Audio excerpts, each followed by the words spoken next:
مراقبہ ایک عجیب نعمت ہے۔ روزانہ پابندی سے کرتے رہنے سے دل کے اندر کے ظلمات، اندھیرے، گندگیاں، نجاستیں، بدبوئیں، خباثتیں سب دھلتی ہیں، دور ہوتی ہیں، صاف ہوتی ہیں۔ ہمارے مشائخ ایک ٹرم یوز کرتے ہیں، فکر کی گندگی۔ گندگیاں مختلف ہوتی ہیں نا، فکر کی گندگی کیا ہوتی ہے جی؟ دل کے اندر برے خیالات، شیطانی، شہوانی، نفسانی خیالات، وساوس، یہ سب کیا ہے؟ یہ فکر کی گندگی ہے۔ فرماتے ہیں کہ فکر کی گندگی ذکر کرنے سے دور ہو جاتی ہے۔ جو بندہ یوں کہے کہ مجھے شیطانی خیالات اور ادھر ادھر کی فکریں بہت آتی ہیں، وہ ذکر کی پابندی شروع کر دے، اللہ تعالیٰ خیر فرما دیں گے۔ لیکن ذکر کی کتنی پابندی کرے؟ دیکھیں، بعض جگہ تاثیر کے لیے مقدار کی بھی ضرورت ہوتی ہے۔ ایک آدمی بیمار ہوا، ڈاکٹر نے کہا جی یہ والی گولی آپ نے دن میں 3 ٹائم 2 مہینوں تک کھانی ہے، تو 60 گولیاں ہو گئی۔ اوکے جی، میں روز ایک کھا لوں گا۔ دوسرا کہ نہیں، میں ایک ہفتے بعد ایک کھاؤں گا 60 ہی، تو ٹھیک تو نہیں ہوگا۔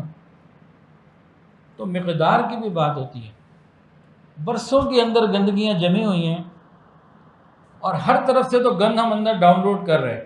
ہماری آنکھوں سے گند اندر جا رہا ہے، کانوں سے جا رہا ہے، زبان سے جا رہا ہے، پتہ نہیں کہاں سے اندر گند جا رہا ہے۔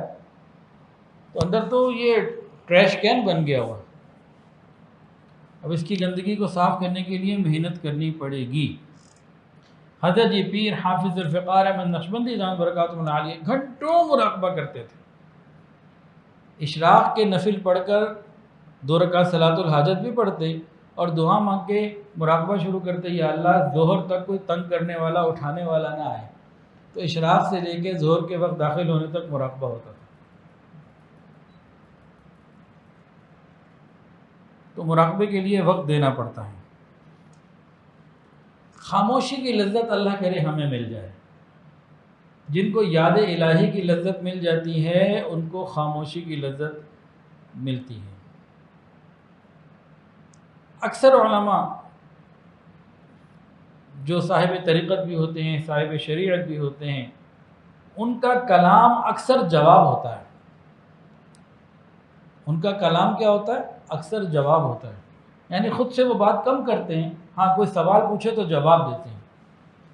سید زوار حسین شاہ صاحب رحمۃ اللہ علیہ بہت کم ہوتے ہیں، ان کے پاس کوئی ملنے آتا 1 گھنٹہ خاموش رہتا، کوئی آتا کوئی بات نہ کرتا، سلام کے بعد 1 گھنٹہ وہ بیٹھا رہتا اور چپ رہتا، تو آپ بھی چپ رہتے۔ مجلس میں بیٹھے ہوئے 2 گھنٹے خاموشی ہے، کوئی نہیں بول رہا، تو لگتا تھا شاید انہیں بولنے نہیں آتا، بولتے ہی نہیں۔ لیکن جب کوئی ان سے سوال پوچھ لیتا اور وہ اس کے جواب میں مسائل اور اس کے جزیات اور تفصیلات بتاتے، تو بعض مرتبہ ایک سوال کے اوپر آدھا گھنٹہ یا 1 گھنٹہ اور کبھی کبھی 1.5 گھنٹہ ایک سوال کے اوپر وہ جواب دیتے۔ ہم اگر کامیاب زندگی گزارنا چاہتے ہیں نا، کہ زبان کے فتنوں سے ہم بچیں، قیامت کے دن زبان ہمیں جہنم میں لے جانے والی نہ بنے، تو ہمیں ایک عادت بنانی ہوگی کہ ہمارا کلام، ہماری بات چیت جواب ہو کسی کے سوال کا۔ اچھا، ایک اور آپ کو بتاتے ہیں ٹیسٹ۔ ہمیں آخرت کی فکر لگ گئی ہے یا نہیں لگی؟ ایک ٹیسٹ ہے اس کا۔ بخار کا ایک ٹیسٹ ہوتا ہے نا، تھرمامیٹر لو، چیک کر لو، اور شوگر چیک کرنی ہو تو پھر گلوکومیٹر ہوتا ہے، بی پی چیک کرنا ہو تو پھر اس کا ایک الگ طریقہ ہوتا ہے۔ ہمیں فکر آخرت لگی ہے یا نہیں لگی، اس کا بھی ایک ٹیسٹ ہے۔ ایک بہت آسان سی بات ہے، 2 آدمی کہیں بات کر رہے ہیں، ہمارا کوئی لینا دینا نہیں ہے اس میں، 2 ہیں بیٹھے ہیں قریب میں بات کر رہے ہیں، ہم جا کے اس میں شامل ہو جائیں۔ 2 آدمی گفتگو کر رہے ہیں، ہمارے کانوں نے سنا اور جا کے شامل ہو گئے، انہوں نے تو نہیں بولا آپ بیچ میں شامل ہو گئے۔ اس کا مطلب یہ کہ ہمیں زبان کے بول کی پرواہ کوئی نہیں، یعنی آخرت کی فکر کوئی نہیں، کیونکہ زبان سے نکلنے والے بول کا حساب دینا ہے، یہ لکھا جا رہا ہے۔